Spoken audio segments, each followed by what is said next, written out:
Hey, welcome back to Daily Flash. I'm Mitch English. In a world where division and uncertainty are really prevalent, the need for genuine connections very critical. But how can we actually remain connected when our opinions diverge and times are really unpredictable? Well, our next guest, best-selling author TJ Wodward, says the answer lies in living in the question. TJ joins us now. TJ, welcome back to Daily Flash. We're so glad to have you here. Oh, thank you, Mitch. I'm delighted to be here for this, I think, very important conversation about how we can remain connected with each other. I appreciate that because you think about where we're at in the world, where I can call somebody in Japan right now and see them right here on my screen. And we think, oh, this world is so connected. But really, it's actually pushing us a little bit apart, I would imagine. Tell us first, as I said in the intro here, what does living in the question actually mean? Well, living in the question is actually quite simple. Most of us have been trained to seek answers. From a very early age in school, we are taught what is the right answer, what is the right answer. So when we are only seeking answers, it can cause division.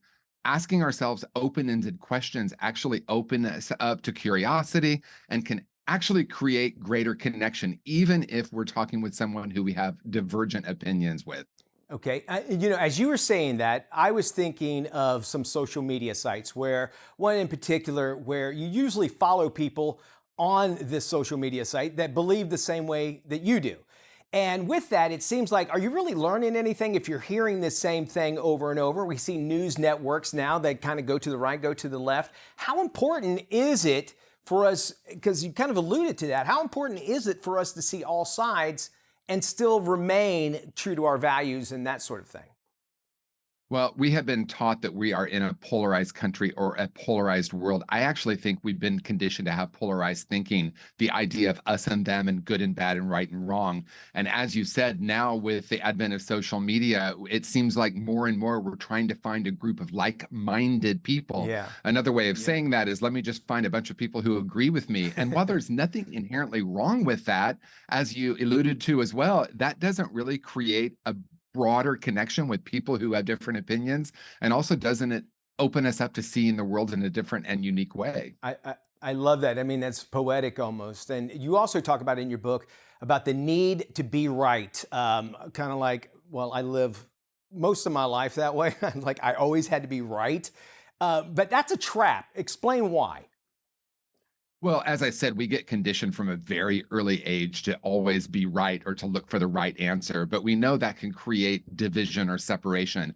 So there's nothing inherently wrong with trying to be right, but the question is, does it create more connection? And a lot of times we'll hear people say, well, we're just going to agree to disagree. I Yeah. actually think there's a greater possibility. We can remain connected if we realize I have opinions, but I'm not my opinions. Then I can actually genuinely hear someone and ask them, why do you believe the way you do? Because, it's not always about just surrounding ourselves with everyone who agrees with us. I totally agree with that. And I think those blinders can really be detrimental to where we wind up eventually, in life. Just like, well, I've always done this. And then you realize, wow, you really could have seen the whole world and maybe experienced different things. So as you said that, that's what kind of crossed my mind. But you also talk about the importance of open-ended questions.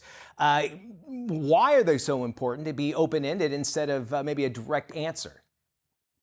Well, I think there's two things. One, an open-ended question, as we've said, will create more connection. So rather than telling someone my opinion or kind of drilling into telling them why we think they're wrong, I can ask open-ended questions. Where did you start believing that? What made you come to that decision? Where might we meet in the middle, or where might we find agreement? But the other part to open-ended questions is to ask ourselves open-ended Okay. questions, and that then can create more curiosity. All right, now you got to give me some examples of how we can actually ask ourselves those open-ended questions, which actually would probably help me ask open-ended questions to other people. Give me some examples. Yeah. So if I find myself having a reaction, whether that's internal or external, oh, I don't agree with that. We're on social, we see something, we get that charge. We can pause, take a breath. We can ask questions like, where did I first start believing this? What do I experience when I believe this? What if there's a different way to look at this?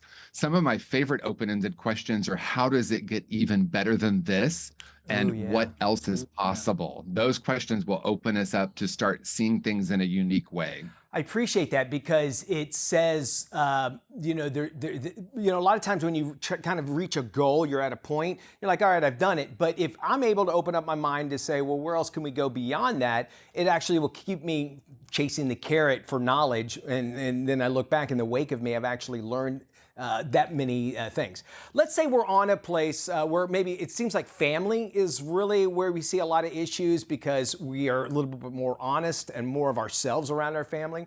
Do you find that dynamic allows for open-ended, or it's like, okay, I'm going to be this way? Do you see, I guess what I'm asking is, in families, do you see this more of an issue than maybe socially?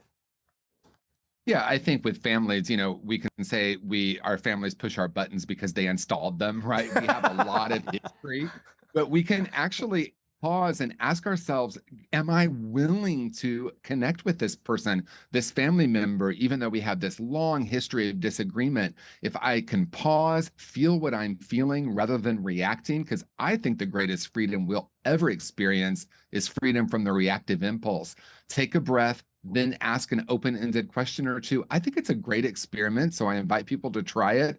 And I used to say, when in doubt, ask 3 questions, and that really changed my life. I like that. And I could see that being something that could be very, very beneficial for, not individually, but collectively as a society. I love this. You want to find out more about TJ? These are great. And TJ, we want you back on the show. You can check out his books.